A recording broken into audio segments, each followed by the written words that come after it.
There's not a lot of opportunity for women's voices to be heard in these sort of spaces where they're more labor-based. These types of skills are oftentimes male-dominated in our society. I found it really important to remind everybody that it's not that women can't do these things, it's just there's a lot of other things going on that women in our society get busy with. And so I took this as an opportunity to help remind women that they can do whatever they want and that they should speak with confidence, because when it comes to water cycle restoration, we need every single person on this planet on board and giving their best. So if we focus on the mothers, the women, the aunties, the sisters, and really help support them into becoming their own and confident and healing the land, then we can really make a positive impact. And I think the impact is multiplied when you work with women.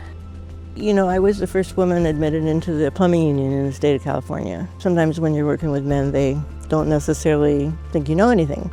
It can be very lonely. I just think it's fantastic that Megan is trying to create, a group of young women who are really enthusiastic and we can support each other. I've been doing Zach's Water Stories training, a 6-month intensive. That's been a really profound and amazing experience. And a really core part of it is learning to build water bodies, as he calls them. Because I launched myself on this training, it seemed really important to go ahead and experience actually using an excavator, so that if the opportunity ever arises to create a water body, even if I hire someone else, I'll have some idea how to instruct the person to do what's needed, just how to be actively engaged instead of, being clueless. We have very dry summers, but we actually get a lot of rain in the winter, so we really want to be able to just live a bit more sustainably, grow our own food, and save water so that we can do that.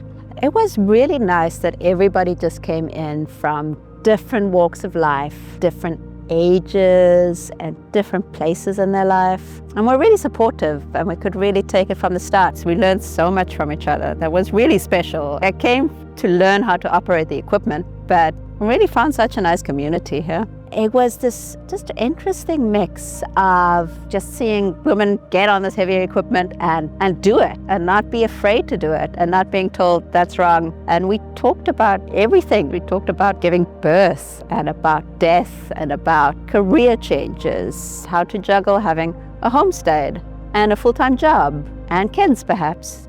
I feel ready to rent an excavator now and just play around with it. I feel a lot more both motivated and confident.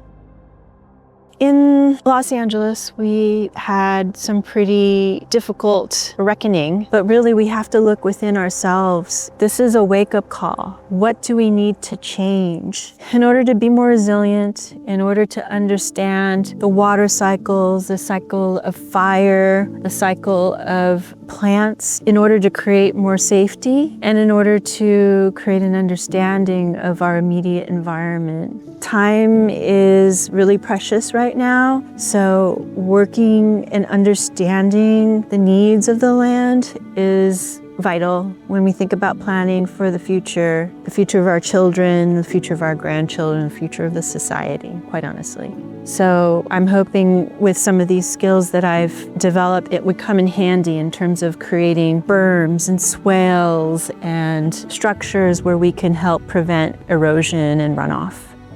I don't think that it's so essential to learn how to operate equipment, but it's a fantastic tool that we have in our modern day and age in order to really quickly facilitate land restoration. If you look at the amount of work that a heavy piece of equipment can do, it's remarkable. If you think of that in a degrading sense, how much damage a machine can cause, just imagine how much positive impact a machine can cause. I find that we have our modern tools today, and in that we have the responsibility to use them for some greater purpose and learn from our mistakes in the past. Because if we just keep making ourselves smaller, smaller, smaller, not utilizing what we have in our modern context, we're not going to make any impact. Actually, we're just going to disappear. And so let's make a positive impact, and let's make the biggest positive impact that we possibly can.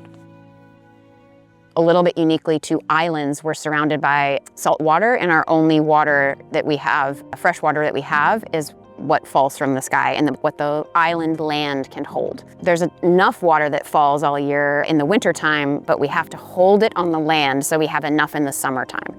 And we're not doing that well enough. So much of that water just rushes right out to the ocean and doesn't have time to hydrate the land, to protect us from fire, to grow the food that we need. I really was looking for almost like apprenticeship kind of thing, you know, like following along with those who know much more than I do. In terms of doing water cycle restoration, I think the most tangible thing I'll walk away with is comfort around the machines. It definitely felt like a hurdle that was gonna be hard to jump over by myself, but this like group of amazing and supportive women helped me leapfrog that and jumpstart my like comfort level to be able to do that on my own land and for other people. My partner is really focused on water and interested in water and operating excavators. I really want to learn in a women's setting so that I can hopefully operate for our business. My inspiration of doing a lot of this stuff is for my children and future children of the world. So it feels pretty great as a mom to get to operate machinery because there's some big things that need to happen and definitely needs to happen in a machine. Who says moms can't do it all? It's so important. I really hear Megan when she says we need women in this field. I'm just tickled with all the women here, all these young mothers who are like totally committed to healing water. It's amazing. I really get that we heal the climate by correcting our relationship with water. And however I spread it, I want to be one of the people that's helping to promote these ideas and these ways of correcting our relationship with water. Are you ready to rejuvenate landscapes, restore ecosystems, and even revive rivers?